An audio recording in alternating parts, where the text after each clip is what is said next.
La nieve caía hacia arriba. Bosque llevaba mucho tiempo observándolo, lo suficiente como para dejar de sorprenderse. Los copos de nieve se desprendían de sus botas, del borde del cráter, de las figuras congeladas en las trincheras y ascendían hacia la luz verde, como ceniza sobre una pira funeraria. El monolito los atraía hacia sí. El monolito atraía todo hacia sí. Simplemente, los copos de nieve eran más ligeros. No podía moverse. No es que el dolor se lo impidiera. No había dolor, y en eso consistía el horror. Los nervios callaban. En algún lugar dentro, allí donde antes había algo cálido y ruidoso que se llamaba él, ahora reinaba el silencio. Perfecto. Estéril. Como el olor que emana bajo el hielo roto. Ozono, cobre frío y ningún rastro de vida. No había viento. Por primera vez en 7 semanas en Lorn Cinto, no había viento. Y ese mutismo oprimía más que cualquier ventisca, porque Bosque sabía. El silencio aquí nunca es simplemente silencio. El silencio aquí significaba que ellos habían llegado, o que ya se habían ido, o que ya no había diferencia. Estaba sentado, con la espalda apoyada contra la pendiente helada del cráter. En su mano derecha, una carga de fusión. Su pulgar descansaba sobre el activador. Llevaba así mucho tiempo. El dedo no se movía porque todo lo demás tampoco se movía. La señal había calcinado eso, el deseo, el esfuerzo, la idea de que un solo movimiento del pulgar pudiera cambiar algo todavía. Le extrajeron ese pensamiento junto con el calor cuando la sombra pasó a través de él. Delante, en las trincheras, había muñecos de nieve. Eran muchos. Algunos en posturas que no suelen ser cómodas para los vivos, la cabeza echada hacia atrás, un brazo extendido, una rodilla doblada en un ángulo antinatural. Otros simplemente estaban sentados, como él. Miraban a un punto fijo. No parpadeaban, o parpadeaban tan raramente que no había diferencia. En uno, Bosque reconoció los parches del tercer pelotón. En otro, una armadura de zapador llena de cartucheras, los suyos, vivos, por ahora. El monolito se alzaba donde antes estaba la llanura, negro, geométricamente perfecto, sin costuras, sin marcas de elevación, sin grietas por los millones de toneladas de hielo que se había quitado de encima como un perro se sacude el agua. Su superficie pulsaba con glifos verdes, lenta, rítmicamente, como la respiración de un durmiente. Solo que no dormía, trabajaba. Simplemente su trabajo no requería prisa. Los muñecos de nieve lo miraban. Bosque también miraba. Dentro de su cráneo aún resonaba el ritmo, binario, constante, infinito. Al principio fue una tortura. Luego se convirtió en ruido de fondo. Ahora era simplemente parte del silencio, y Bosque no sabía si eso era peor o mejor, y no podía decidirlo, porque pensar era pesado, como golpear metal vivo con un pico. El golpe se va a la nada, la energía se absorbe, y golpeas de nuevo, hasta que comprendes que no eres tú quien cava. Te están cavando a ti. La nieve caía hacia arriba. En algún lugar profundo bajo él, la tumba cantaba, y él escuchaba. La rompedientes tosía peor que él. Bosque sostenía la empuñadura con ambas manos, para ser exactos, con 3 dedos de la derecha y 5 de la izquierda, porque la derecha hacía tiempo que se consideraba incompleta, y sentía cómo la vibración subía por las muñecas, los codos, los hombros y se iba a algún lugar en la base del cráneo donde vivía un dolor sordo y constante. El martillo neumático golpeaba el permafrost cada medio segundo. El permafrost no respondía. Simplemente estaba ahí, denso, indiferente, secular, y recibía los golpes con la misma expresión con la que el comisario Rulus recibía los informes de la tropa. A su lado, a 2 pasos de distancia, martileaba Carinus. Labrax Carinus era joven en un grado que en Lorn V Parecía casi indecente. Mejillas sin congelaciones, dientes intactos, ojos no inflamados. Bosque a veces lo miraba y pensaba en algo lejano y sin forma que antes, probablemente, se llamaba envidia, pero que ahora era simple observación, como se observa un aparato que funciona bien, sabiendo que pronto se romperá. «Oye», dijo Carinus sin detenerse.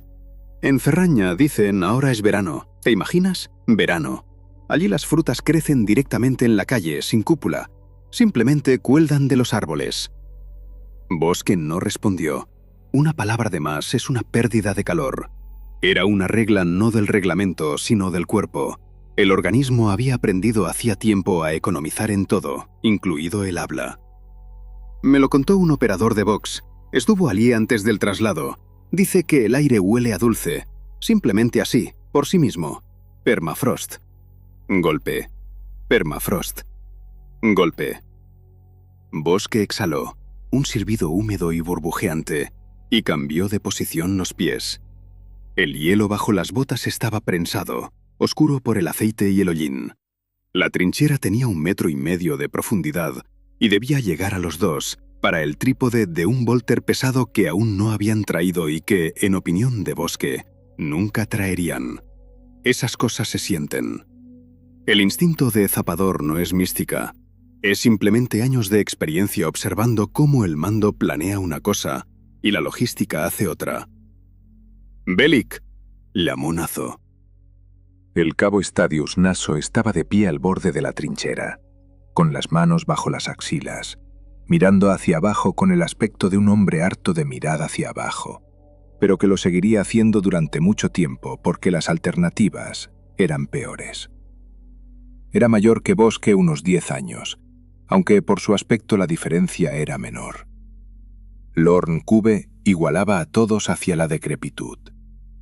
En su rostro había una expresión crónica de quien ya lo ha entendido todo sobre la vida y no ha encontrado nada consolador en ese conocimiento.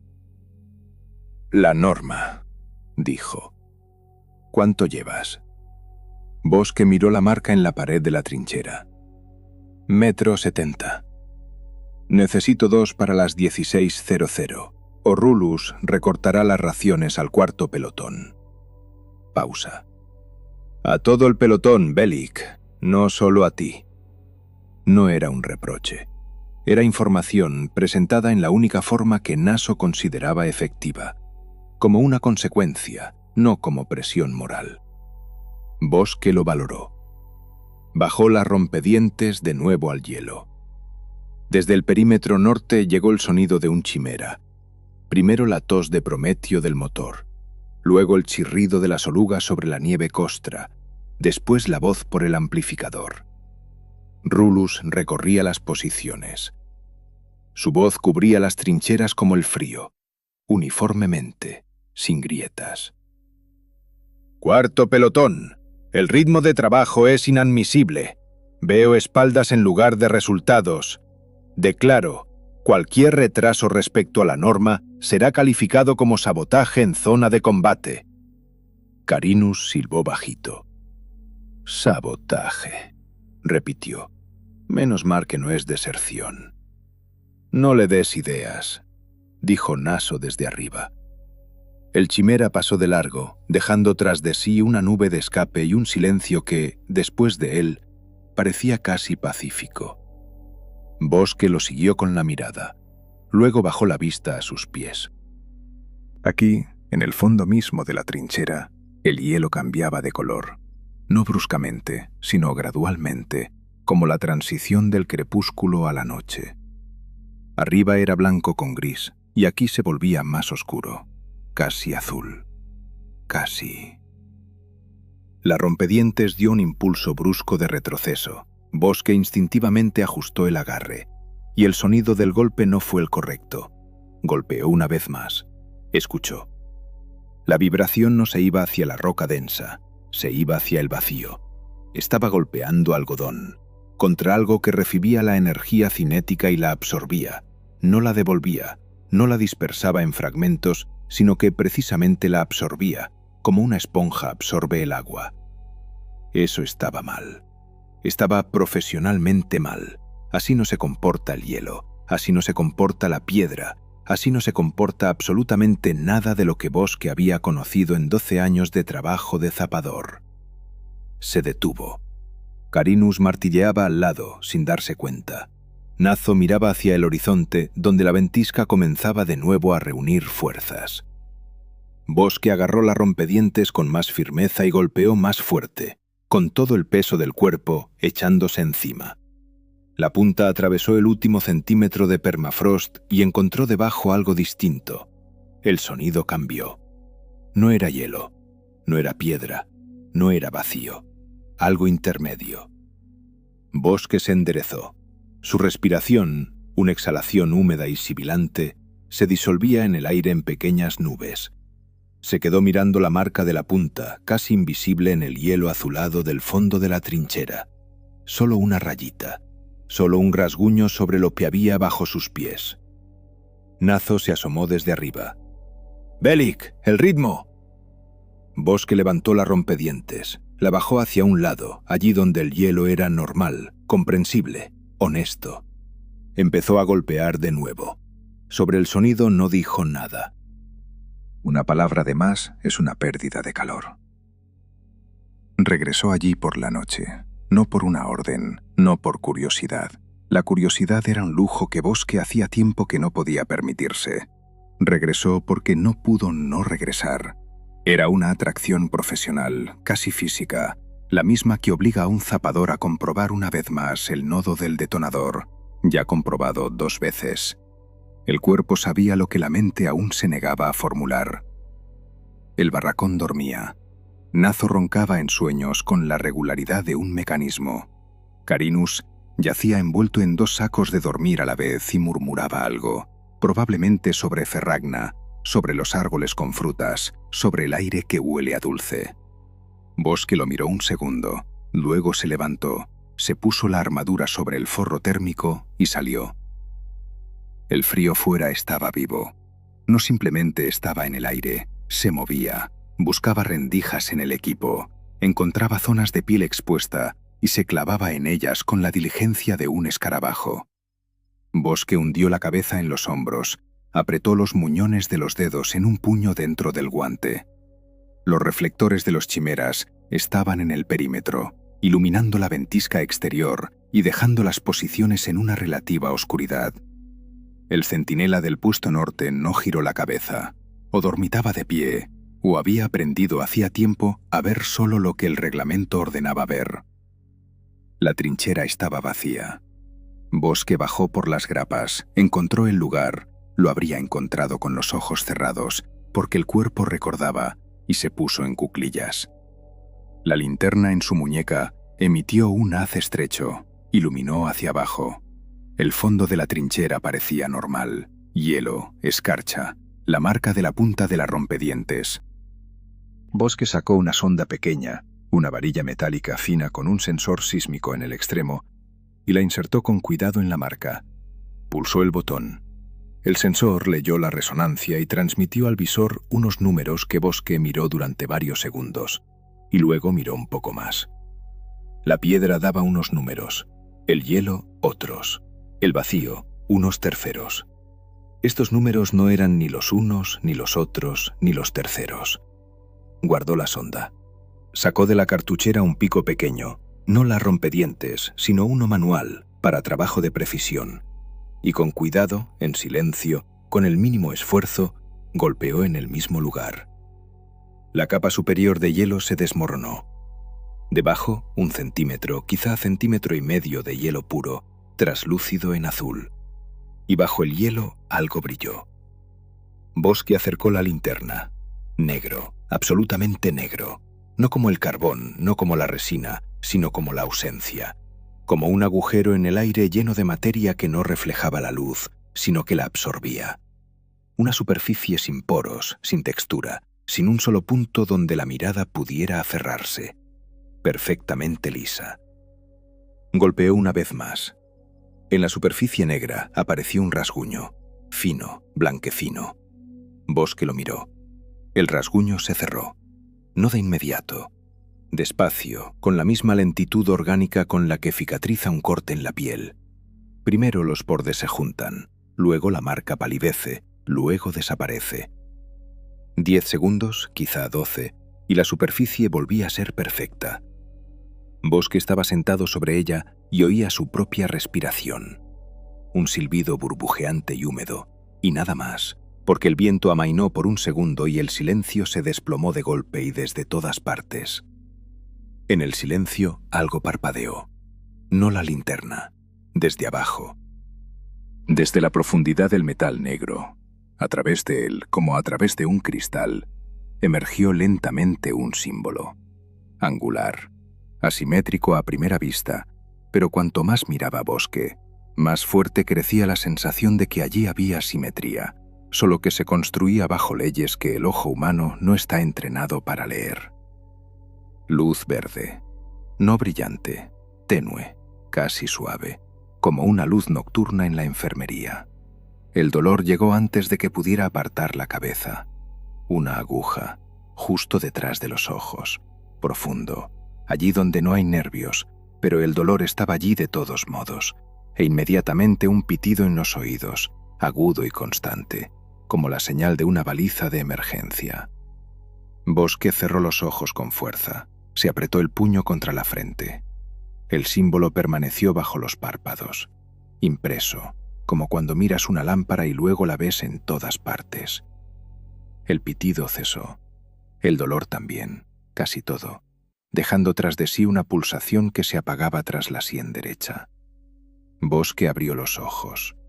El símbolo bajo el metal se había apagado. La superficie volvía a estar muerta, perfecta, negra. Se sentó y la miró largamente. Luego miró a su alrededor. El centinela en el perímetro, el barracón a 100 metros, los reflectores.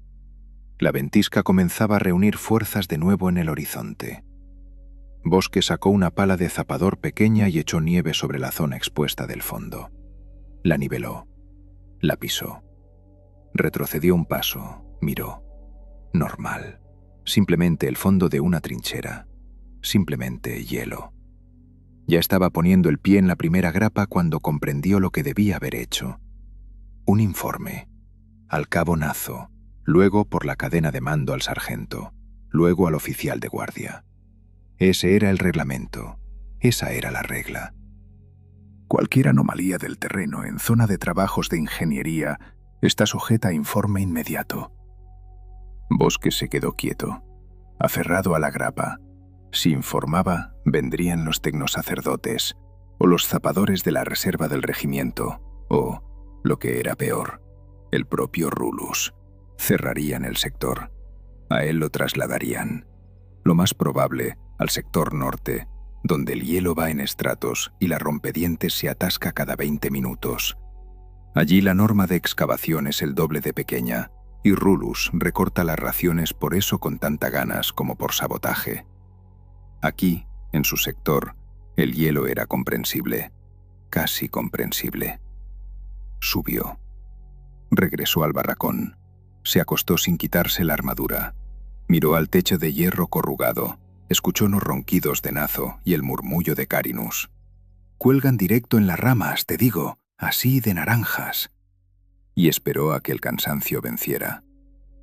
Tras la sien derecha pulsaba quedamente.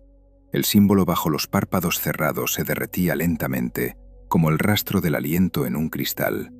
Casi desapareció, pero no del todo. Carinus hablaba de pan, no de forma abstracta, sino concreta, con detalles que delataban a un hombre que había pensado mucho y seriamente en lo mismo. «De centeno», dijo, «con alcarabea».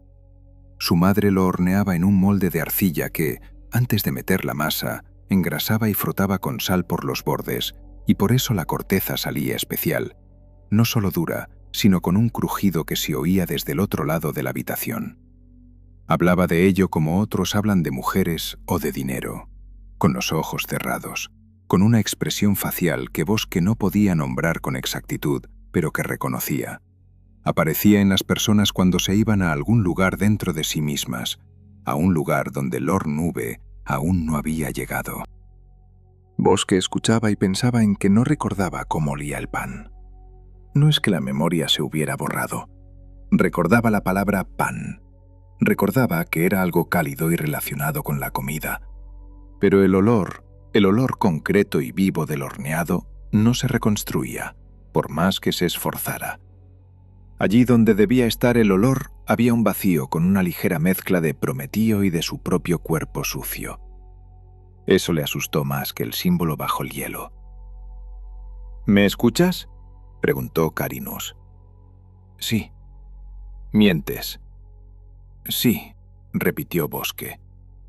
Carinus soltó una risita.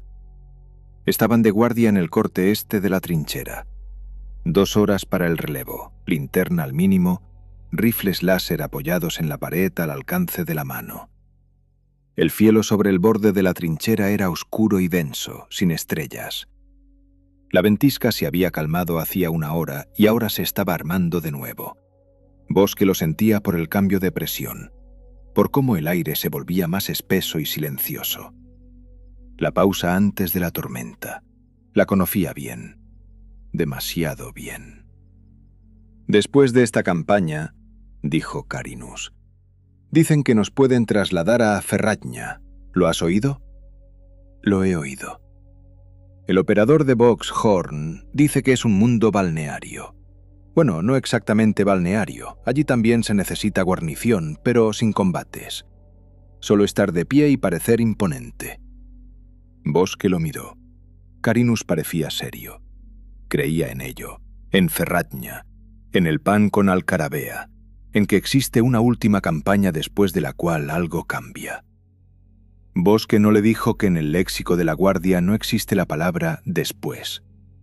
Que Horn, lo más probable, había escuchado esa conversación de otro operador, que la oyó de un tercero y ninguno de ellos había visto nunca ninguna Ferraña. Que los mundos balnearios existen para la gente que no acaba en Lorn V. No dijo nada de eso. Una palabra de más. El viento cesó definitivamente.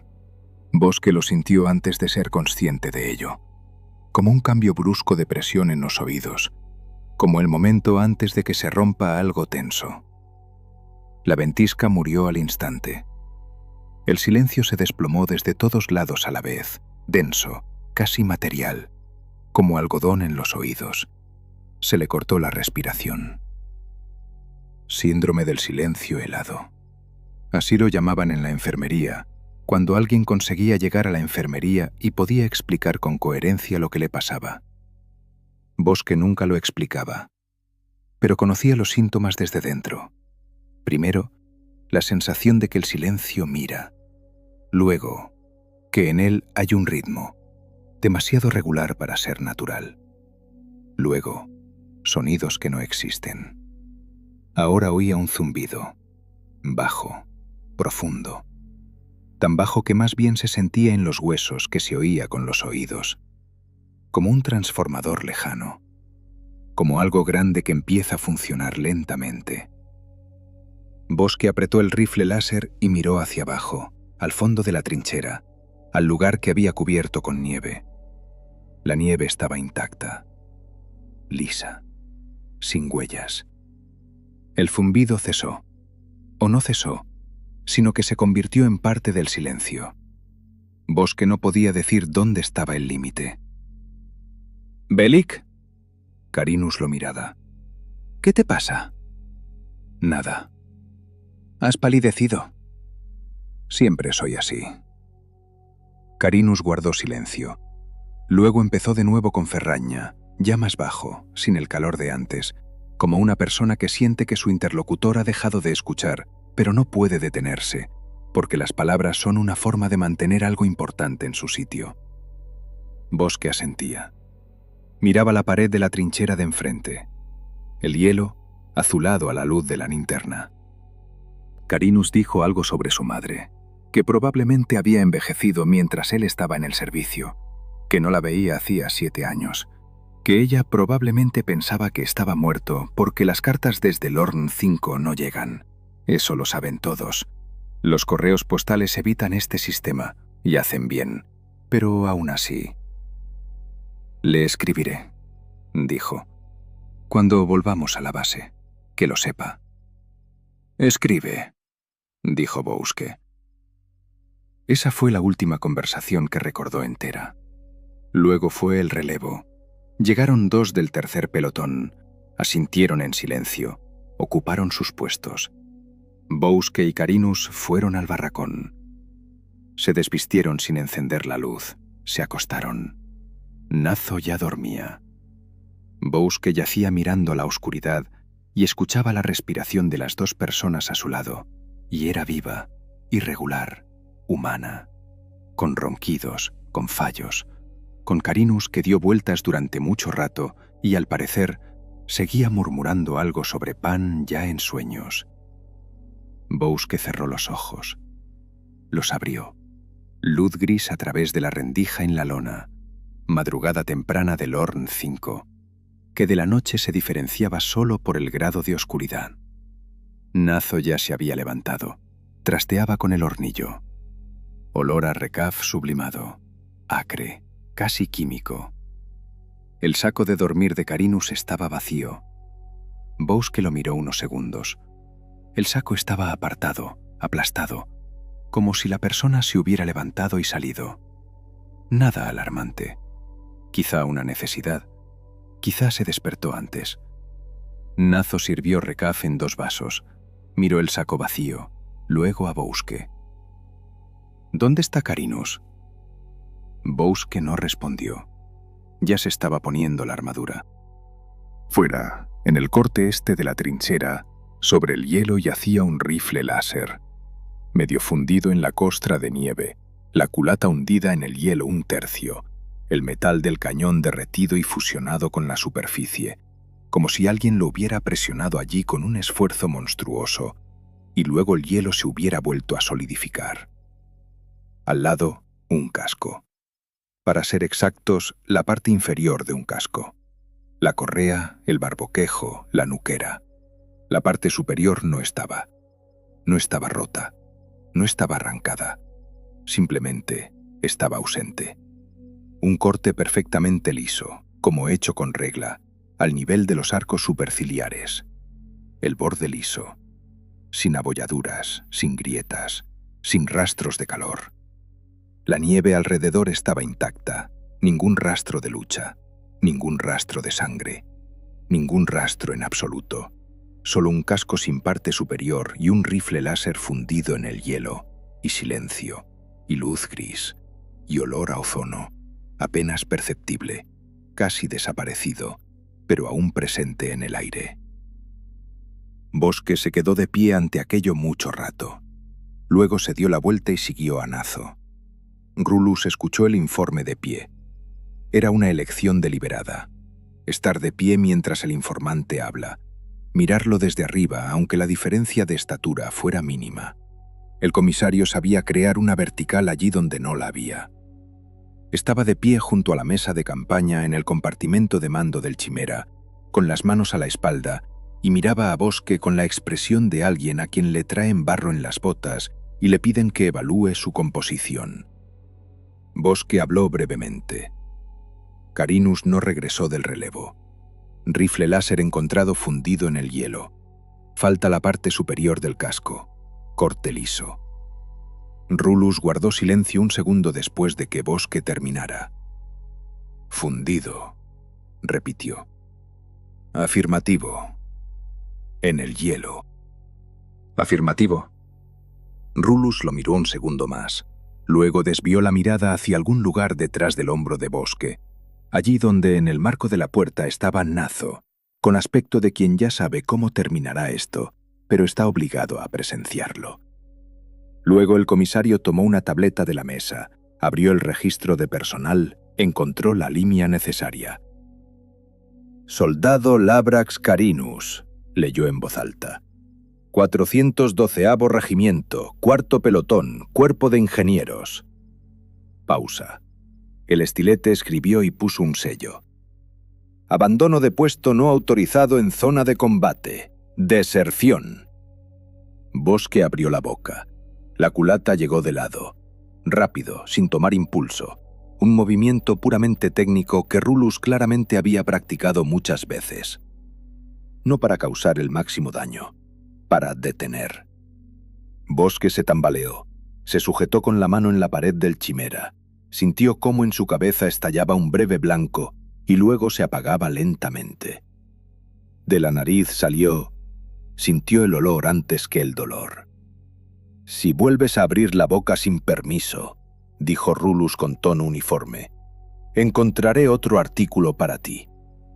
Bosque estaba de pie, sujetándose a la pared. Miraba al suelo. Metal bajo los pies, estriado, frío incluso a través de las suelas. La sangre de la nariz caía sobre él en pequeños puntos oscuros, y ese era el único movimiento en el compartimento. «Cuerpo no encontrado», continuó Rulus, volviendo la tableta. «Fusilamiento póstumo. Anotación en el registro». Hizo una marca. «Pueden retirarse». Nazo tomó a Bosque por el codo antes de que éste pudiera volver a enderezarse. Lo sacó fuera, no con brusquedad, pero sin preguntas, como se saca a una persona de la mesa antes de que diga algo irreparable. Fuera, Lorn Cipe los recibió de la forma habitual. Luz gris, viento en la cara, olor a prometio y hielo. Nazo se detuvo tras la popa del chimera. Miró a Bosque largamente, con una expresión que en otra persona se llamaría compasión, pero que en Nazo no tenía un nombre exacto porque era demasiado cansada para ser compasión. «Hiciste lo que pudiste», dijo. «No hice nada». «Exacto». Nazo sacó un cigarrillo liado, lo encendió, ocultó el fuego en las palmas del viento. «Bien hecho». Bosque se limpió la nariz con el dorso del guante. Miró la sangre en la tela.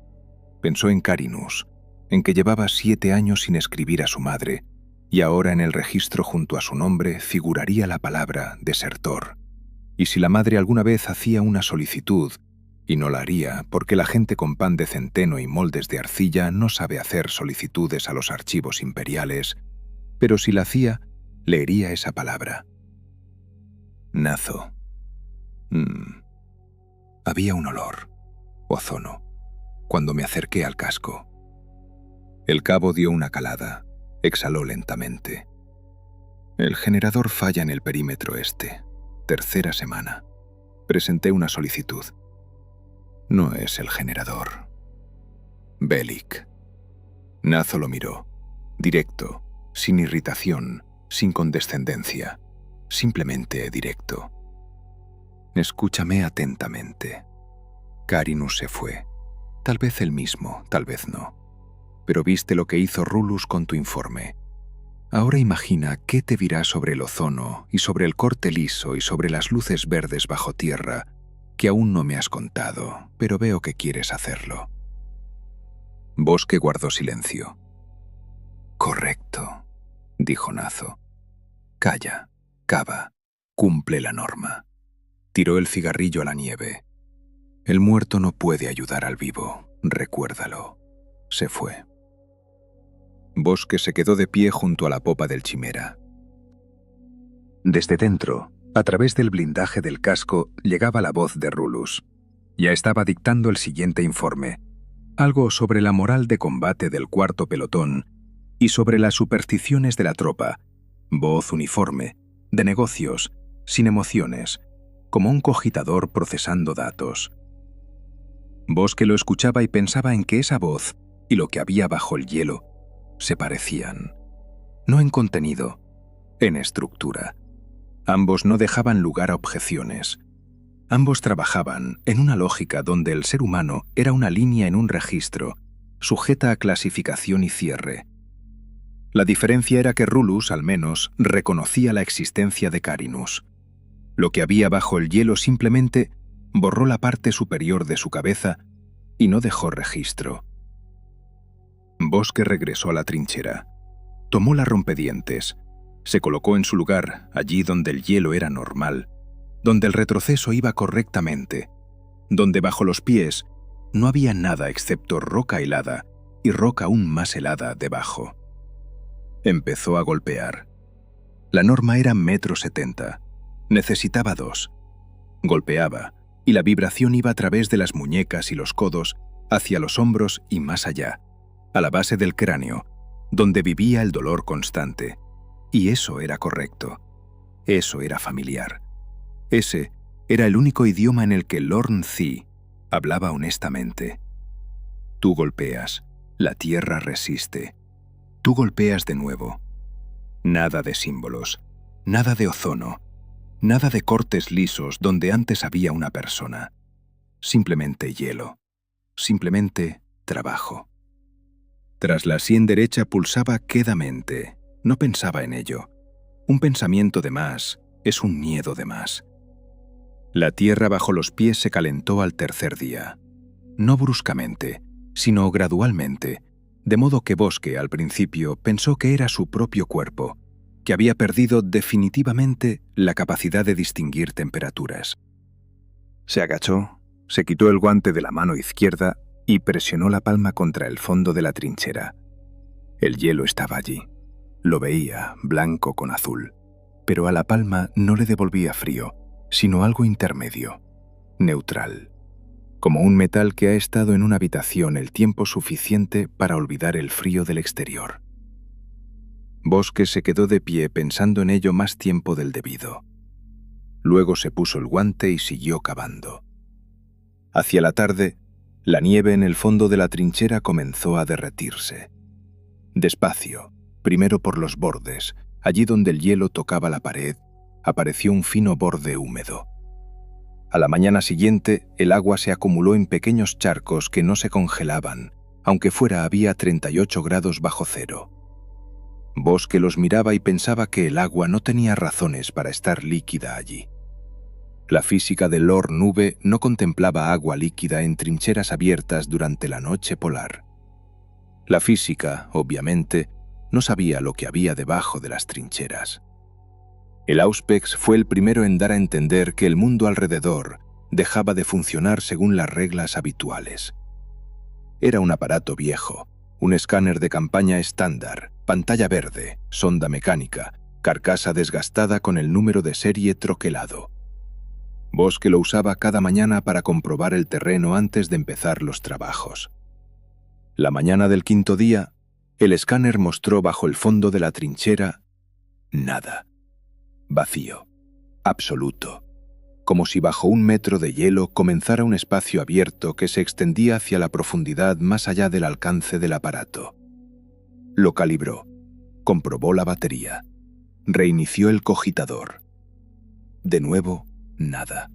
Un vacío plano allí donde los ojos veían metal negro que asomaba a través del hielo derretido. Bosque guardó el Auspex en la cartuchera y no volvió a sacarlo. Las baterías se agotaban rápido. Eso lo notó Bosque como uno de los primeros. El hábito profesional de comprobar la carga cada 2 horas se había desarrollado tras años de trabajo, con equipos que fallaban en los momentos más inoportunos. Una batería estándar de rifle láser mantenía la carga en el frío de 8 a 10 horas en modo económico. Ahora, la misma batería moría en 2 horas, a veces menos. A Tarn, del segundo pelotón, se le murió la batería en mitad de las prácticas de tiro. El rifle láser dio un disparo y se apagó, como una vela al viento. Tarn lo miraba con la expresión de un hombre al que le ha traicionado el objeto más fiable de su vida. Los canales de Vox empezaron a cantar. Esa era la palabra exacta. Cantar. No hacer ruido, no chisporrotear, no dar interferencias en el sentido habitual.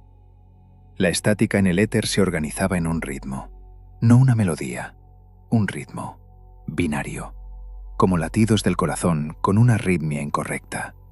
Largo, corto, corto, largo, pausa, de nuevo. Bosque lo oyó por casualidad. Levantó un box ajeno, caído en la trinchera, pulsó la tecla de llamada y en lugar de respuesta recibió ese ritmo, limpio y regular, a través del chisporroteo de las interferencias. Mantuvo el box junto a la oreja más tiempo del necesario. El ritmo era correcto, matemáticamente correcto. En él no había la aleatoriedad que existe en las interferencias naturales. Era como escuchar a alguien tamborilear con el dedo sobre una mesa, de forma muy metódica y muy paciente, al otro lado de una pared muy gruesa. Sin exigir respuesta, simplemente marcando el tiempo. Bosque dejó el box sobre el hielo y retrocedió un paso. Luego lo levantó. No se puede abandonar el equipo. Y lo entregó al operador de guardia sin explicaciones. Nazo notó los cambios más tarde que nadie. Y eso era extraño, porque normalmente el cabo lo notaba todo. Pero estaba ocupado con la norma de excavación, la norma de instalación, la norma de informes al Estado Mayor, que exigía progreso y recibía papel con cifras, sin saber que las cifras se extraían del fondo de trincheras donde el hielo se derrite en el frío y las baterías mueren en 2 horas. Nazo vivía en un mundo de normas e informes, y ese mundo era para él el real, y el resto, un error del equipo. «Generadores», dijo, cuando Bosque informó sobre las baterías. «Interferencias de los generadores de Prometeo. Siempre hacen eso con el frío. Los generadores están en el perímetro norte, nosotros en el este. Entonces los cables. Fuga. Se lo diré al tecnosacerdote». «Nazo». «¿Qué?» Bosque lo miraba. Pensaba en cómo formularlo. Pensaba en Carinus, en el corte erizo del casco, en el ozono, en que nunca encontraron el cuerpo, en el símbolo que cicatrizaba como una herida viva, en el agua que no debía estar líquida. «El suelo está caliente», dijo finalmente. «Bosque». Nazo pronunció su apellido con la entonación de quien cierra un tema. «Lo entiendo. Carinus desapareció. No duermes bien, tienes alucinaciones. Eso pasa. Yo mismo después de Cadia estuve 3 meses oyendo por las noches sonidos que no existían. No son alucinaciones. Toca el suelo». Pausa. Nazo lo miró, luego al fondo de la trinchera. Luego se quitó el guante de la mano derecha y se agachó. Presionó la palma contra el hielo. La mantuvo 3 segundos. Se levantó. Se puso el guante. Su rostro no cambió, pero algo en él se desplazó, apenas perceptible, como una grieta en un cristal que solo ves desde cierto ángulo. «Cables», repitió. «Fuga térmica de los cables». Se fue por la trinchera sin mirar atrás. Bosque le miró la espalda y comprendió. Nazo había tocado el hielo. Había sentido lo mismo que él y había elegido los cables. No porque creyera en los cables, porque los cables eran una solución que no requería la siguiente pregunta. Y la siguiente pregunta era aterradora. Por la noche, Bosque se acostó en el barracón y escuchó el ritmo en su cabeza, el mismo del box. No recordaba cuándo el ritmo se había trasladado del éter al interior. Quizá hacía mucho. Quizá siempre estuvo allí, simplemente todo lo demás se volvió más silencioso. Largo, corto, corto, largo. Pausa. De nuevo. Tras la sien derecha pulsaba al compás. El hallazgo no lo hizo Bosque. El soldado Pertax, del 3er pelotón, no muy joven, callado, de esos que en toda la campaña no habían pronunciado 10 palabras seguidas, clavó la sonda en la pared de la trinchera a 200 metros al norte de la posición de Bosque y sintió un vacío. Informó a Nazo. Nazo fue, comprobó, golpeó la pared con el puño enguantado. El sonido fue sordo, no como el del hielo, sino como el de una puerta tras la cual hay un gran espacio. Nazo inspeccionó el perímetro. Llamó a Bosque. «Mira», dijo señalando la pared. Bosque miró. El hielo allí era oscuro, casi negro en la base, y de una grieta en la parte inferior, pequeña, del ancho de un dedo, emanaba calor. No el calor húmedo de aguas subterráneas, calor seco, eléctrico. «Un búnker», dijo Nazo. «Viejo, quizá de la primera ocupación». «No es un búnker». «Bellic». «No hay tomas de aire». Bosque señaló la pared. «Cualquier búnker con calor interno produce condensación en las paredes exteriores. Aquí está seco». Nazo miraba la grieta. Pensaba. Luego tomó una decisión con esa velocidad que en él significaba no seguridad, sino falta de ganas de seguir pensando. Herejes o rebeldes. Se han enterrado, se calientan. Se giró hacia Pertax. Llama a Davek con las cargas. El soldado Julius Davek era especialista en cargas dirigidas, la única cosa que hacía bien y con evidente placer. Llegó con 2 cargas de fusión y el aspecto de alguien a quien por fin le dan una razón para levantarse. Las cargas fueron colocadas en la grieta y por el perímetro de la brecha marcada en 8 minutos. Bosque se alejó 30 metros y se colocó tras el recodo de la trinchera. La explosión fue corta y sorda. La fusión no funcionaba por onda expansiva, sino por un impulso térmico dirigido que quemaba el material a través. Luego, el sonido de hielo desmoronándose. Luego, silencio, en el cual un segundo después apareció otro sonido. Bosque lo oyó antes de verlo, un chisporroteo, seco, frecuente, como estática en un transmisor Vox, pero vivo, con una irregularidad rítmica que la estática no tiene. Crecía, no desde la brecha, sino desde todas partes a la vez, desde abajo, desde las paredes, desde bajo los pies. Como si algo grande dentro de la pared se hubiera puesto en movimiento, se hubiera dividido en 1000 partes pequeñas y cada una de ellas hubiera encontrado su camino. ¡Nazo!, gritó Bosque. Pero Nazo ya lo veía. De la brecha salía un flujo. No corría, precisamente salía, con la metodicidad del agua que ha encontrado su nivel. Cuerpos metálicos del tamaño de un perro grande, planos, con muchas patas, con mandíbulas que vibraban a una frecuencia que hacía doler los dientes. Se movían rápido y absolutamente en silencio. Todo el sonido provenía de las mandíbulas, de ese seco chisporroteo eléctrico. Y los primeros ya habían llegado a las piernas del soldado Davek antes de que éste entendiera lo que pasaba. Davek miró hacia abajo, abrió la boca.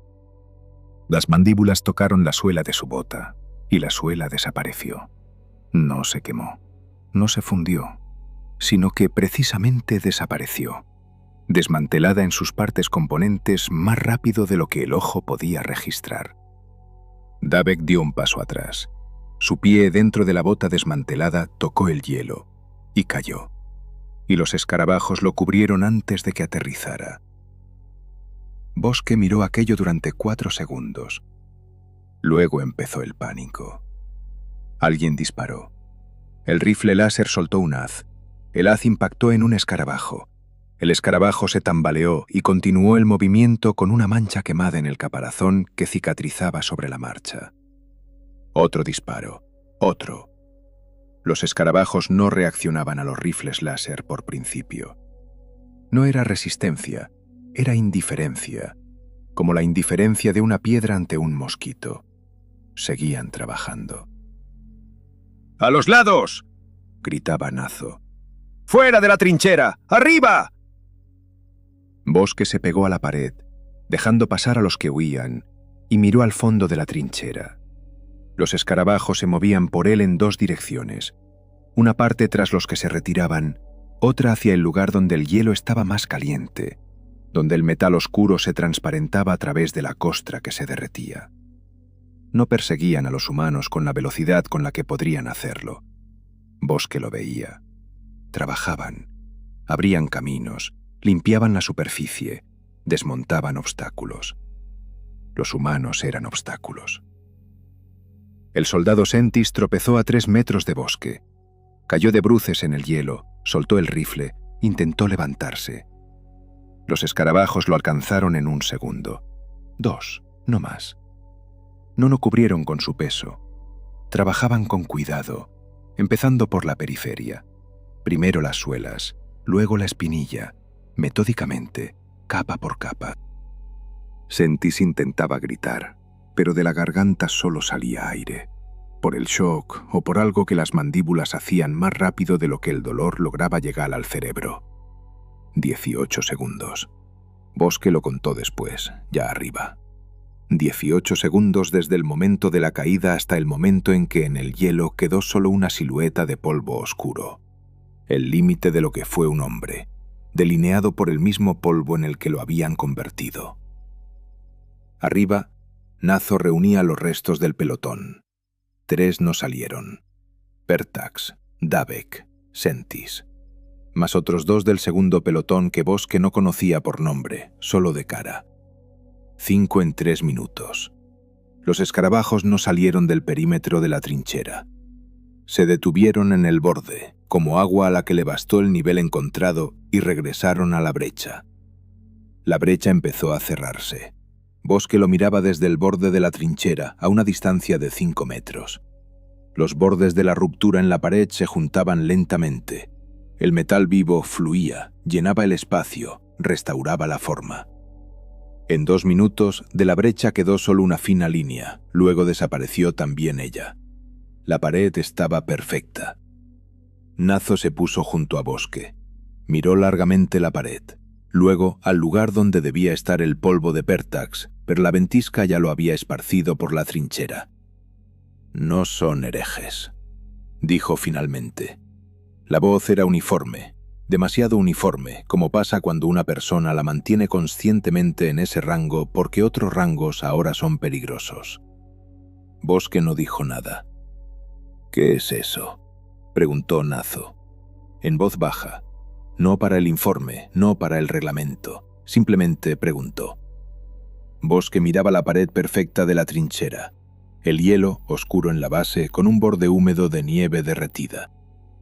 La ausencia de costuras, la ausencia de poros, la ausencia de cualquier rastro de que allí acababa de haber una brecha. «No lo sé», dijo. Era mentira. La primera mentira consciente en todo el tiempo. Antes simplemente callaba. El silencio no era mentira. El silencio era economía. Ahora dijo «no lo sé» y sintió cómo esa palabra se interponía entre él y la verdad. La verdad era que lo sabía. Lo sabía desde aquella noche en que el rasguño cicatrizó. Tras la sien derecha, el ritmo se hizo un poco más fuerte. Largo, corto, corto, largo. Como si allí abajo algo hubiera marcado la finalización de un trabajo y hubiera pasado al siguiente punto. El box captó la señal en la tercera noche después del nido. Bosque no dormía. Hacía tiempo que había dejado de dormir en el sentido pleno de la palabra, cayendo en su lugar en un olvido superficial e inquieto del que salía no descansado, sino simplemente habiendo dejado de estar tumbado con los ojos cerrados. Estaba sentado en un rincón del barracón con el box en las rodillas, ajeno, quitado a Pertax antes del nido, y escuchaba el éter. Se había convertido en un hábito en los últimos días. El ritmo en la cabeza y el ritmo en el éter eran diferentes, y en esa diferencia había algo casi tranquilizador, como comparar 2 idiomas extranjeros de los cuales no entiendes ninguno. Nazo dormía, o fingía. A las 3 de la madrugada, cuando la estática en el éter alcanzó la meseta habitual y el ritmo del pulso binario se convirtió en fondo, familiar como el propio latido, apareció otra voz, no humana. Bosque no podría explicar por qué decidió eso de inmediato. La frecuencia era estándar, la modulación cercana a la imperial, sin distorsiones evidentes. Pero tras esa señal, había algo para lo que no existía la palabra correcta en el idioma del 412 regimiento. No la entonación, sino la geometría. La voz se movía por una ruta que tenía otros ángulos de giro, otras pausas, otra lógica de distribución de acentos. Como si alguien hubiera aprendido el idioma con absoluta precisión, hasta el último sonido, pero pensara en algo fundamentalmente distinto. Las palabras llegaban con retraso. Primero chisporroteo, luego pausa, luego palabras, primero en un idioma desconocido, cantarín y de aristas afiladas al mismo tiempo, luego un cambio, y en imperial, con un acento que Bosque no pudo localizar. Mon Keig, despertaron a los antiguos, sus pasos sacuden el sueño de los Necrontyr. Marchaos, mientras la tumba duerme. Pausa. Chisporroteo. Luego de nuevo, en el mismo idioma desconocido, varias frases, rápido, claramente no destinadas a oídos ajenos. Luego silencio. Total, como una luz apagada. Bosque permaneció con el box junto a la oreja 1 minuto más. Luego lo bajó a las rodillas y miró a Nazo. Nazo no dormía. Estaba tumbado con los ojos cerrados, pero la respiración era incorrecta. Demasiado regular, demasiado controlada. La respiración de un hombre que ha oído cada palabra y ahora decide qué hacer con ello. «Lo has oído», dijo Bosque. No era una pregunta. Pausa. Luego Nazo abrió los ojos, se sentó, se frotó la cara con las palmas.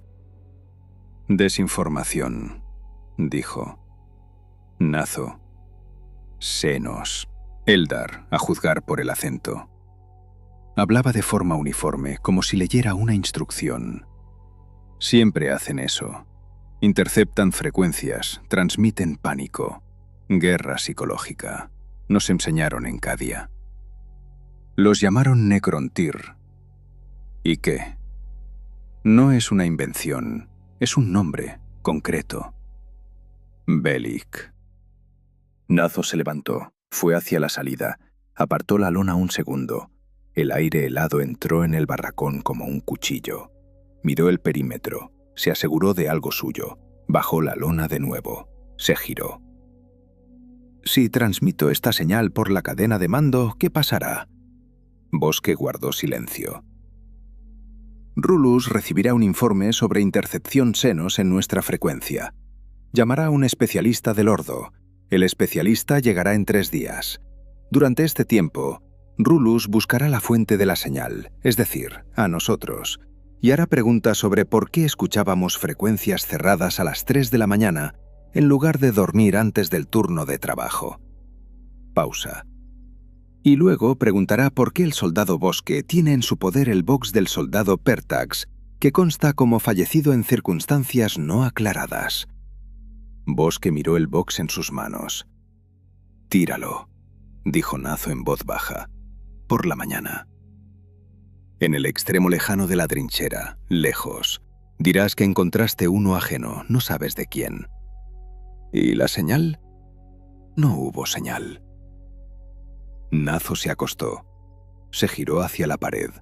1 minuto después, la respiración volvió a ser regular. Esta vez, parecía que de verdad. Bosque se sentó con el box y lo miró. «Marchaos, mientras la tumba duerme». Pensó en lo que significaba mientras. Esa palabra implicaba una alternativa, un estado en el que la tumba no duerme, en el que la señal mientras ya no es actual. Los Eldar decían «marchaos» como advertencia, pero tras la advertencia había conocimiento.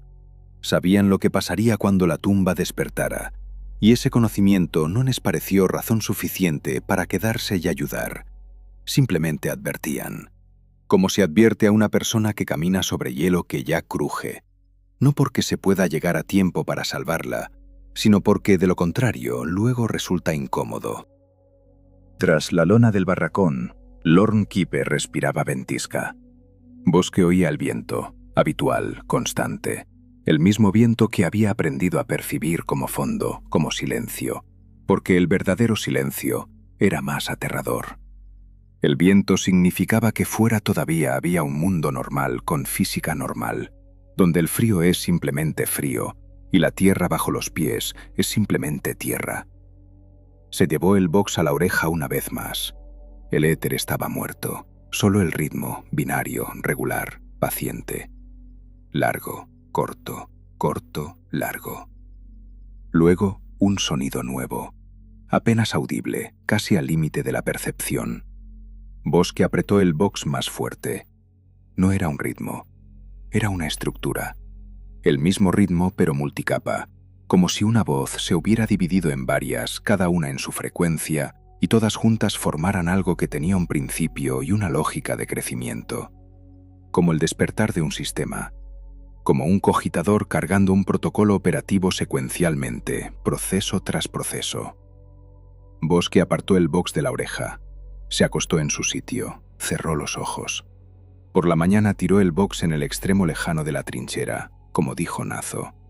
Se quedó mirando cómo yacía en la nieve, medio cubierto en segundos, ya casi invisible. Las palabras del éter no las tiró. Se quedaron, compactas, sin detalles innecesarios, en ese apartado de la memoria donde se guardan las cosas a las que no se puede volver demasiado a menudo o empezarán a ocupar demasiado espacio. Junto al olor a ozono en el casco de Carinus, junto al rasguño que cicatrizó, junto a los 18 segundos, mientras la tumba duerme. Tras la sien derecha, el ritmo se hizo medio tono más fuerte, y esta vez no se calmó al amanecer. La orden llegó por la mañana, a través del sargento de guardia. Bosque la leyó 2 veces, porque a la primera no la entendió.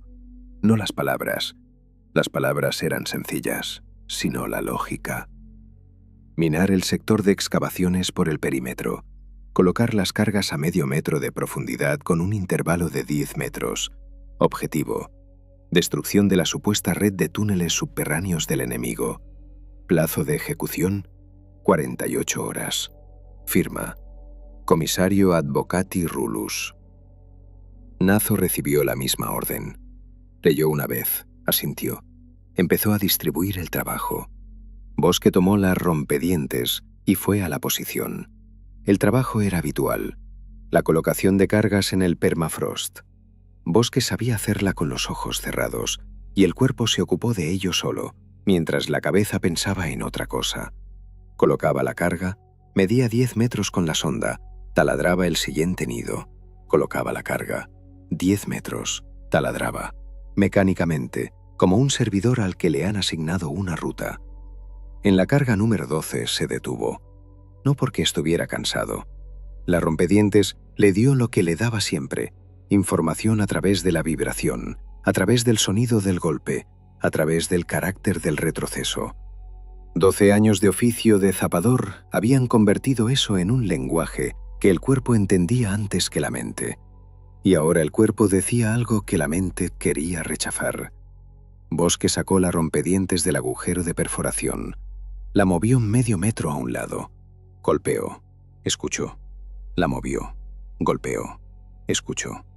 Lo hizo metódicamente, con un intervalo de 2 metros, moviéndose desde su posición hacia el norte. El sonido cambiaba, no bruscamente, sino gradualmente, como cambia el color del cielo antes del amanecer. La roca densa daba una cosa, el vacío daba otra. Pero aquí, en toda la extensión del sector de excavaciones, el sonido era un tercero, el mismo que oyó el primer día, cuando decidió que había oído mal. Absorción. Una absorción viscosa y uniforme de la energía cinética, como si bajo una capa de 1 metro de hielo y roca comenzara algo que sabía recibir golpes y no devolver nada. Bosque fue hacia el norte, luego giró al oeste, lo mismo. Giró al sur, hacia las posiciones del tercer pelotón, hacia el borde del sector donde estaban los chimeras y donde el hielo estaba compactado por las orugas y parecía normal, comprensible, honesto. Lo mismo. Se paró en medio de la trinchera y miró las rompedientes en sus manos. Luego levantó la cabeza y miró el horizonte, la ventisca, el cielo gris, las filas de reflectores por el perímetro, las siluetas de los chimeras, las antenas de la estación Vox, la bandera del 412 regimiento en el módulo de mando, ondeando al viento. Todo eso arriba. Abajo, absorción viscosa en 360 grados, hasta el borde del sector, tras el cual no comprobó, porque más allá era zona de responsabilidad ajena. Pero ya lo sabía. No hacía falta comprobar. El instinto profesional de zapador no requería datos adicionales. Sumó lo que ya había y vio una respuesta que Bosque no quería aceptar. Calor desde abajo. Baterías muriendo en 2 horas. Auspex mostrando vacío bajo metal denso. Escarabajos trabajando por la superficie desde dentro. Señal en el éter creciendo por capas. No eran túneles. No era un búnker. No era una red de fortificaciones bajo el sector. Un solo volumen, una cavidad, un cuerpo de forma geométricamente correcta que se hundía hacia abajo a una profundidad que el Auspex no podía medir, porque el Auspex dejaba de funcionar cerca del metal vivo. Simétrico, perfecto, sin costuras. Estaban sobre la tapa, todas estas semanas. Las trincheras, la norma de excavación, las raciones, los informes de Rulus, la muerte de Carinus, la muerte de Pertax y Dave Quisentis. Todo eso ocurría en la superficie de algo que no estaba muerto y nunca había estado muerto. Simplemente dormía. Y ellos le quitaban el hielo, con palas, picos, martillos neumáticos, concienzudamente, según la norma, bajo amenaza de decimación. Bosque se sentó directamente en el fondo de la trinchera. La rompedientes quedó a su lado. Se miró las manos. 3 dedos en la derecha, 5 en la izquierda, callos sobre callos, piel agrietada hasta la sangre en los pliegues. Manos que durante 12 años habían hecho una cosa: abrir la tierra. Las miraba y pensaba en que la tierra bajo él no era tierra, y nunca había sido tierra. Pensó en la carga en el nido a su espalda. 48 horas, decía la orden. Cargas por el perímetro con un intervalo de 10 metros. Cuando todo estuviera colocado, Rulus pulsaría el botón, desde a bordo del Chimera, desde una distancia segura, con el aspecto de un hombre ejecutando una decisión operativa.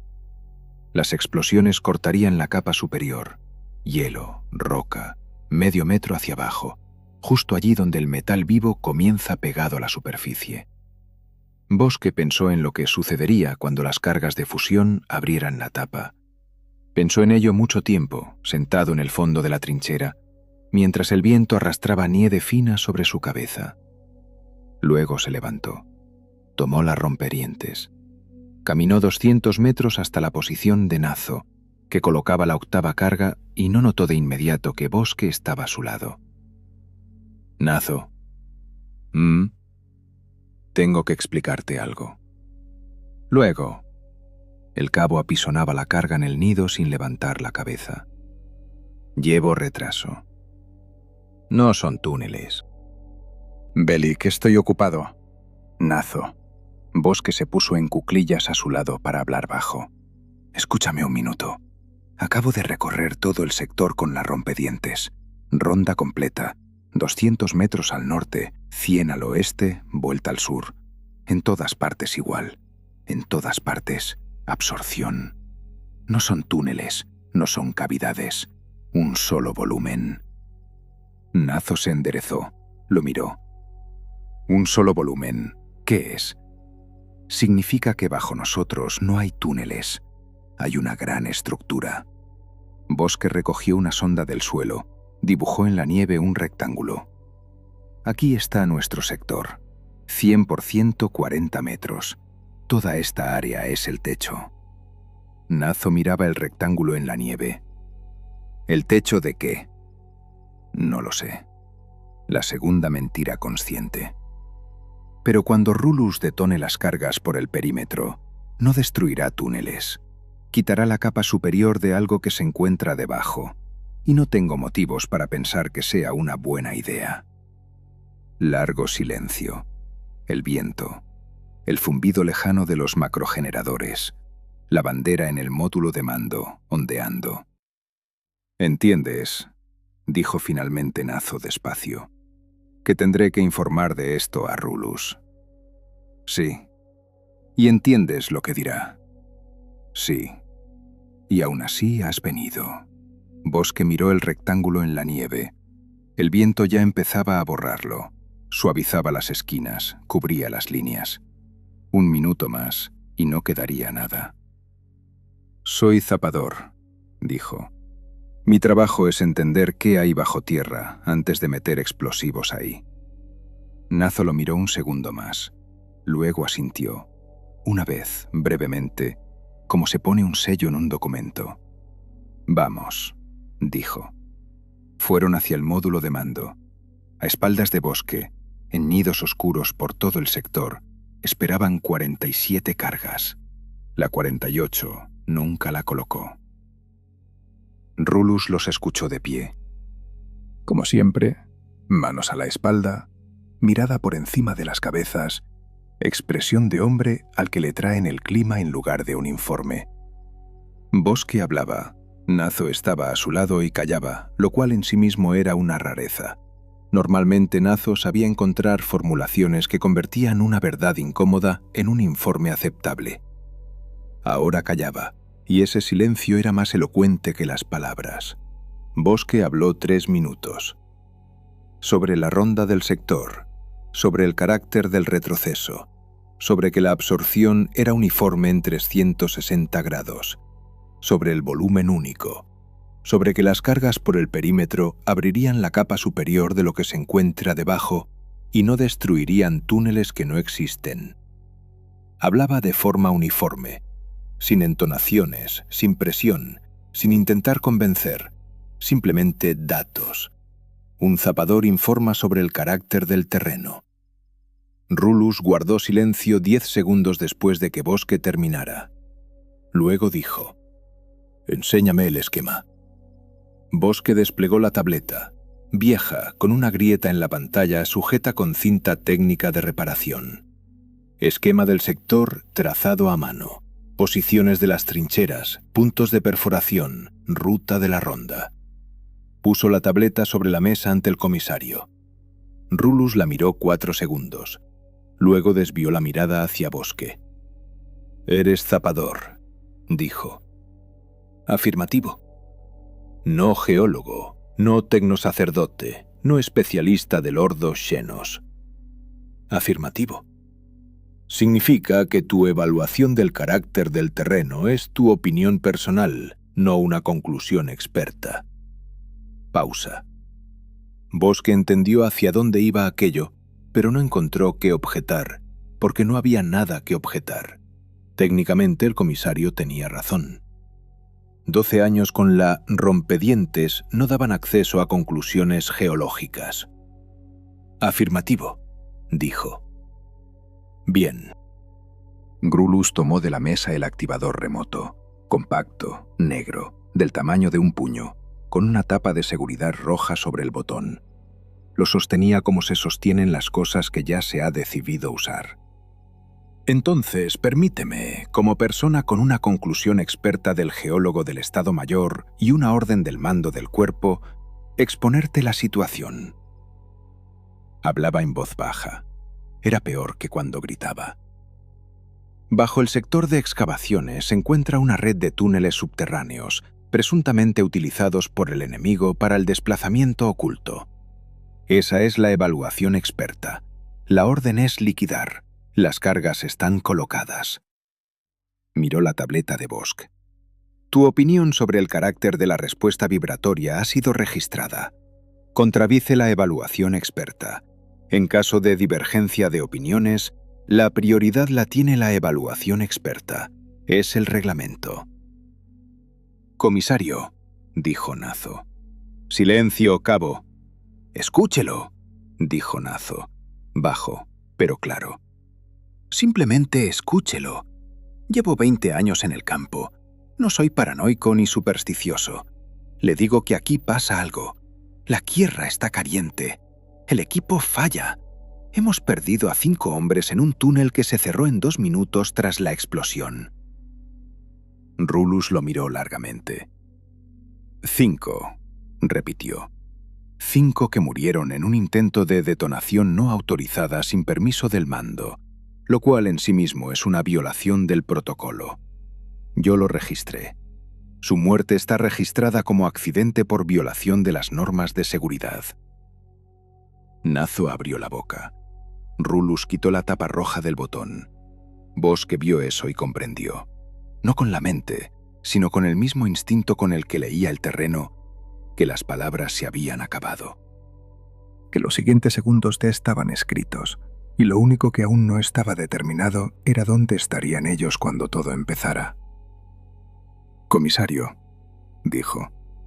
La voz salió uniforme, lo que a él mismo le sorprendió. «Pido 20 minutos más. Déjeme hacer una ronda más con registro sísmico completo.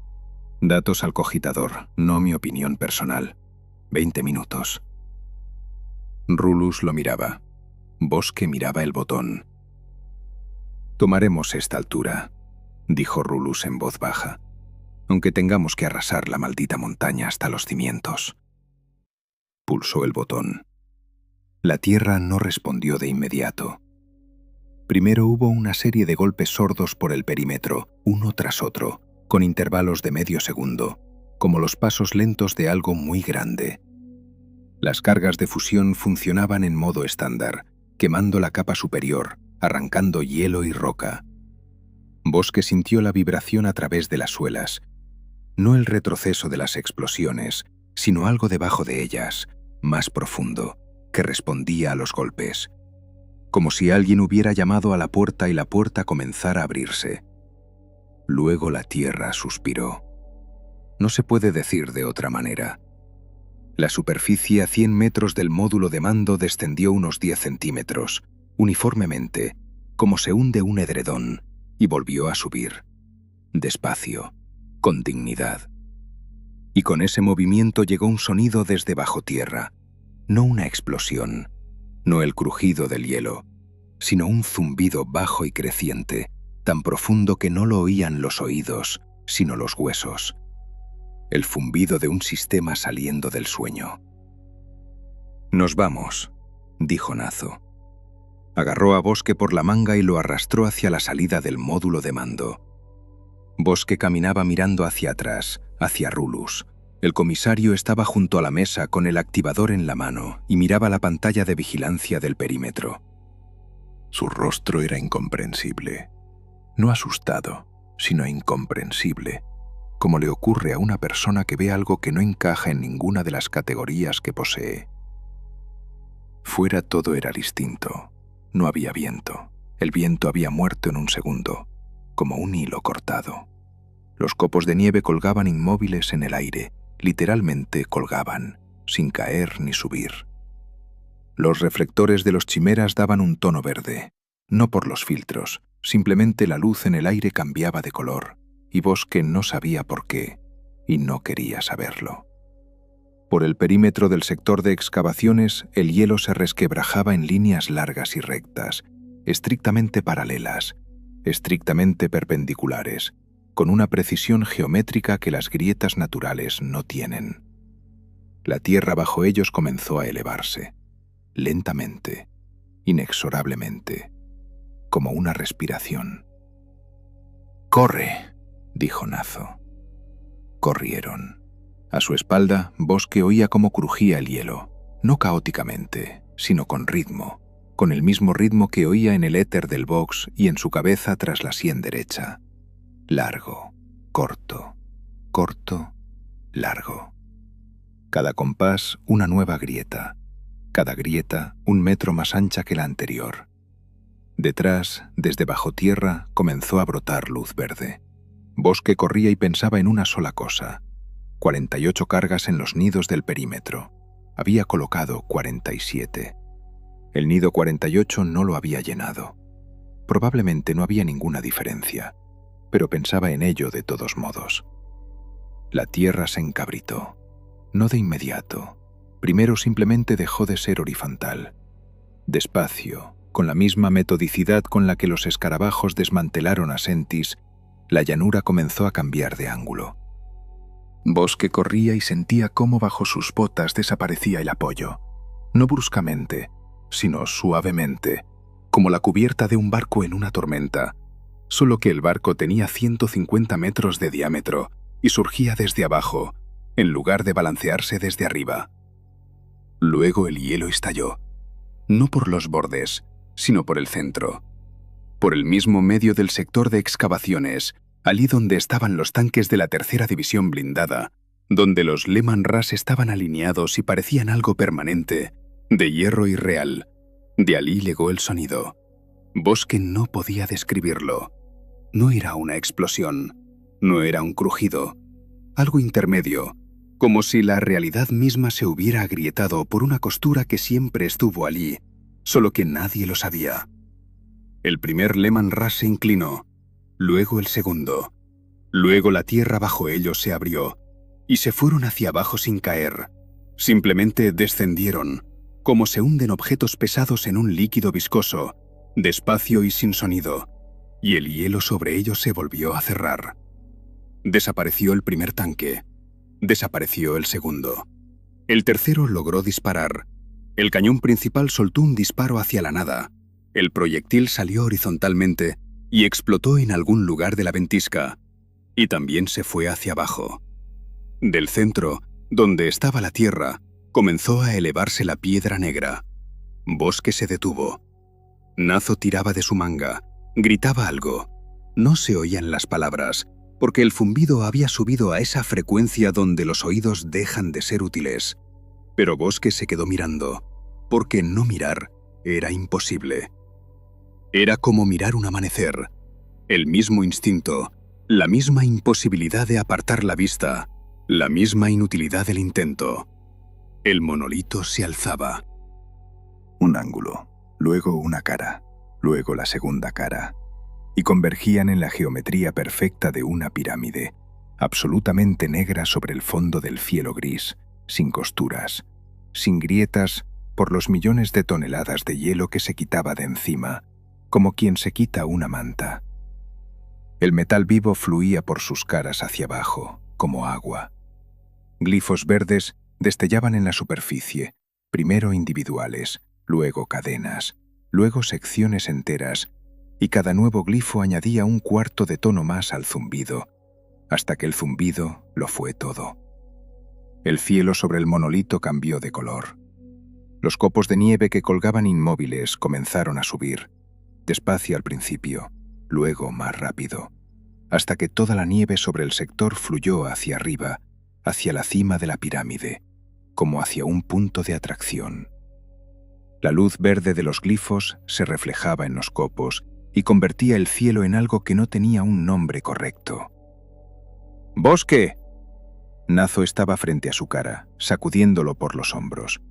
¡Bosque, corre! Bosque parpadeó. Se giró. Por el perímetro del sector, de las grietas en la tierra, se levantaban figuras. No salían de bajo tierra. Se teletransportaban directamente de la nada, con un breve chillido de aire desplazado por metal, cada una en su lugar en la formación. Intervalo perfecto. Línea perfecta. Los guerreros necrones avanzaban hacia las posiciones del 412º Regimiento sincrónicamente, no como soldados que van al ataque, sino como se mueven las piezas de un mecanismo, cada una conociendo su función. El 412 Regimiento abrió fuego, rifles láser, vólteres, rifles de plasma, todo lo que había a mano, todo golpeó a la primera fila. Bosque vio los impactos. Algunos guerreros se tambalearon, uno cayó sobre una rodilla. El metal vivo de sus cuerpos absorbía los impactos, cerraba las perforaciones sobre la marcha, y seguían caminando, y su formación no se rompía, y el intervalo entre las figuras permanecía inalterado. Un rayo láser golpea el acero. El acero se calienta, se funde, humea. El rayo golpeaba la necrodermis. La necrodermis lo absorbía, como una esponja absorbe el agua. Junto a Bosque, un soldado del primer pelotón, no sabía su nombre, solo su cara, joven, con una cicatriz cruzando la ceja, disparó toda la carga contra una figura, directo a la cabeza, ininterrumpidamente, hasta que la batería murió. El guerrero Necrón se detuvo un segundo, inclinó la cabeza, despacio, con la misma precisión clínica con la que los escarabajos desmantelaron a Sentis. Luego levantó el rifle Gauss. El rayo verde fue corto. El soldado de la cicatriz no cayó. Permaneció de pie un segundo más. Luego su armadura comenzó a desaparecer, capa por capa, cuidadosamente, de fuera hacia adentro. Bosque lo miraba por el rabillo del ojo y no podía apartarse. Armadura, carne, huesos. Todo eso se desintegraba instantáneamente en polvo atómico, siendo absorbido por el rayo esmeralda. No se rompía, no ardía, simplemente dejaba de ser. En silencio, en un segundo y medio. Naso agarró a Bosque y tiró de él. Corrían por la trinchera, la misma trinchera que habían cavado durante 7 semanas.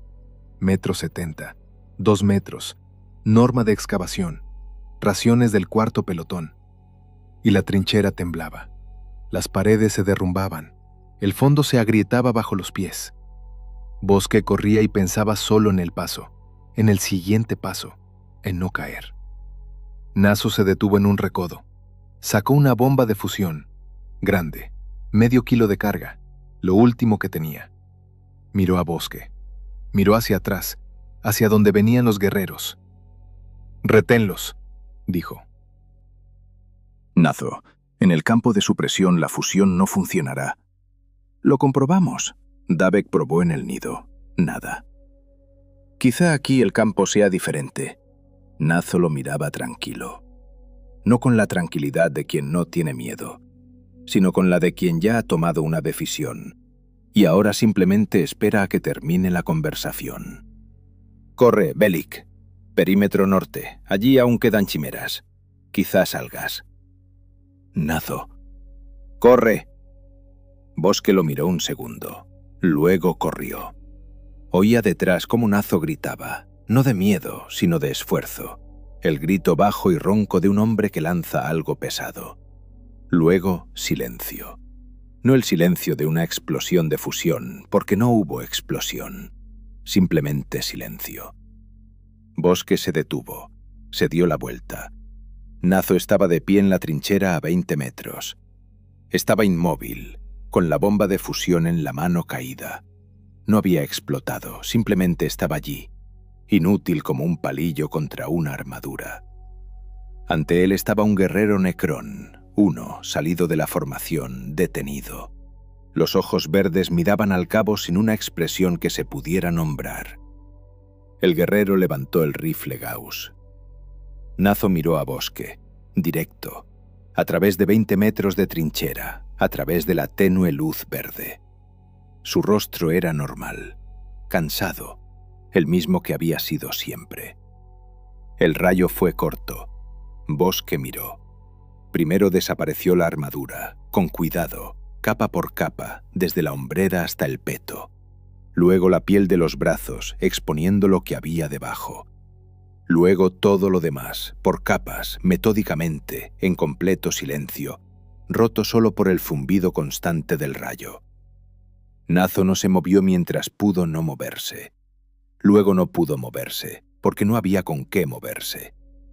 Lo último que desapareció fue el rostro. 1,5 segundos después, en la trinchera estaba el guerrero Necrón. La bomba de fusión yacía en el fondo. El metal vivo de la trinchera la absorbía lentamente, la atraía hacia sí, la desmantelaba en sus partes componentes. Ninguna nube de polvo, ningún rastro. Bosque se dio la vuelta y echó a andar. No corrió, caminó. A su espalda, el zumbido del monolito se hizo medio tono más agudo. Tras la sien derecha, el ritmo coincidió con él exactamente, sin holgura, como coinciden 2 diapasones. Largo, corto, corto, largo.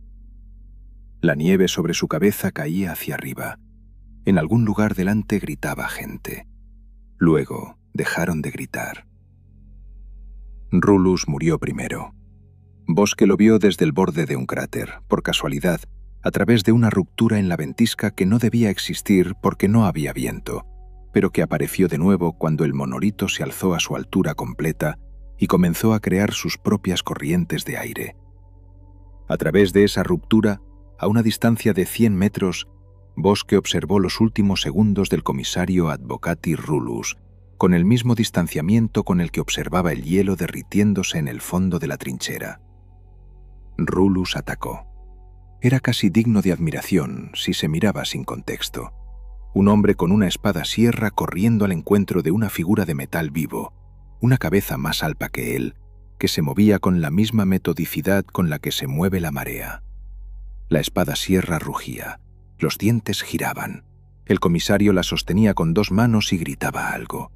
Las palabras no se oían a través del zumbido, pero por la forma de los labios parecía una oración o una orden. Bosque no pudo distinguir.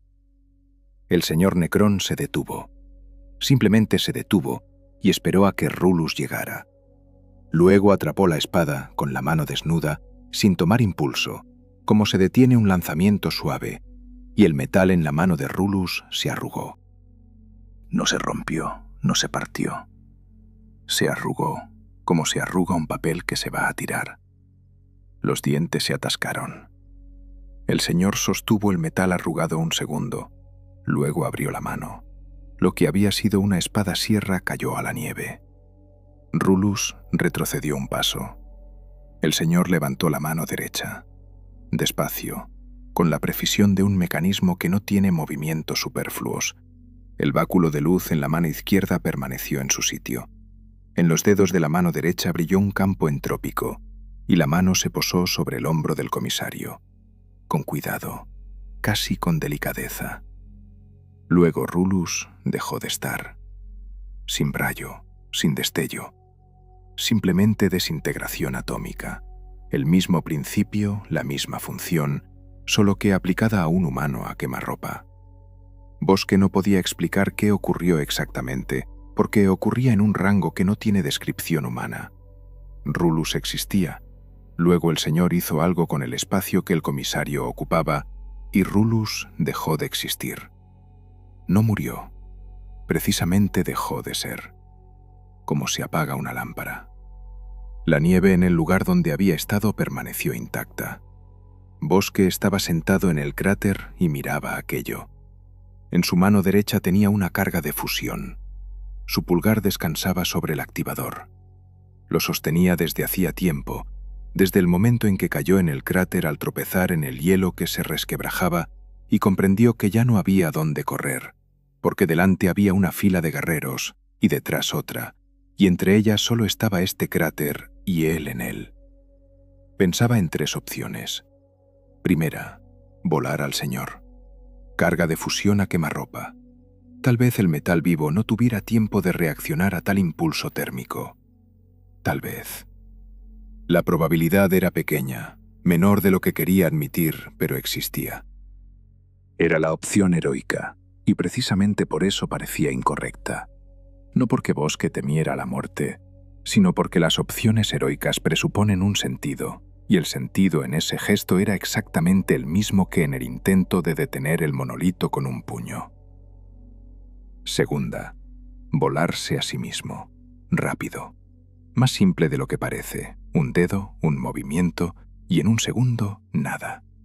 Era la opción honesta, y Bosque la consideraba sin horror, casi con interés profesional, como se considera una solución técnica. Trabajaba con explosivos desde hacía 12 años, sabía lo que pasaría, ninguna incertidumbre. Tercera, no hacer nada. El señor avanzaba hacia él. Bosque lo sintió antes de verlo. Una caída de temperatura, brusca, como un golpe. No el frío del horn Quimpo, sino algo diferente, más puro. Como si el calor no se fuera, sino que fuera extraído.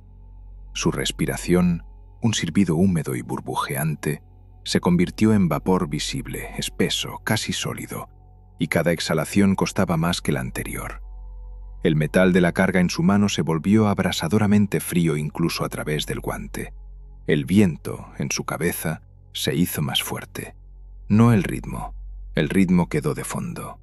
Sobre él apareció algo nuevo, una estructura que tenía una lógica, y esa lógica era comprensible, y precisamente esa comprensibilidad era lo aterrador. Bosque empezó a entenderla, no con palabras, no con imágenes, sino directamente, como se entiende el dolor o el calor. Entender lo que se transmitía. Escala, profundidad, edad. Vio el monolito de otra manera, no como una amenaza, no como un arma, sino como lo que era, una construcción que había sobrevivido a las primeras estrellas. Una función que continuaba desde hacía tanto tiempo que la palabra guerra no tenía sentido para ella, porque la guerra presupone un oponente de igual escala. Lo que hacían aquí los necrones no era una guerra, era una limpieza, metódica, planificada, programada hace mucho tiempo. El 412 regimiento era suciedad en la superficie. Bosque era polvo en esa suciedad. Miró la carga de fusión en su mano, el activador bajo el pulgar, el punto rojo del botón, y comprendió con la absoluta claridad que llega a veces por un frío muy intenso o un miedo muy intenso. Esto no cambiará nada. No porque él sea débil, porque la escala es incorrecta. Es como intentar detener el amanecer apagando una vela.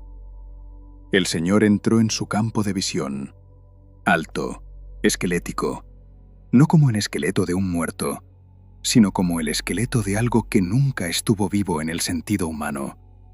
Un sudario que no se movía, aunque el aire alrededor se agitaba. Ojos verdes sin pupilas, sin iris, sin nada excepto luz constante. El señor caminaba hacia él y lo miraba, y en esa mirada no había odio, no había interés, no había nada que pudiera llamarse actitud. Bosque estaba en su campo de visión. Eso era todo.